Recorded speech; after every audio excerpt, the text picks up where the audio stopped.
जिस माँ बाप ने आपको पाला, पोसा, पढ़ाया, लिखाया, यहाँ तक कि रिटायरमेंट का पैसा भी आपके हवाले कर दिया, उन माँ बाप को बुढ़ापे में आपने दुख नहीं पहुँचाया, बल्कि उनको मजबूर कर दिया घर से निकलने के लिए। किस्मत से करे अपने रोज लड़ैया रे।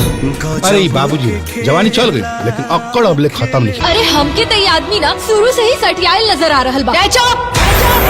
जब तक जिएंगे सम्मान के साथ जिएंगे, अपनी औलाद से बेइज्जतों के नहीं बनना चाहते। महल मेरा ये वाला खोजला मड़ैया रे, भगवान न करे। नमस्कार दोस्तों, मैं हूं त्रिलोक। आज हम बात करने जा रहे हैं वर्ल्ड वाइड रिकॉर्ड्स भोजपुरी पर रिलीज हुई एक बेहद मार्मिक और पारिवारिक फिल्म बाबूजी के टेलर के बारे में।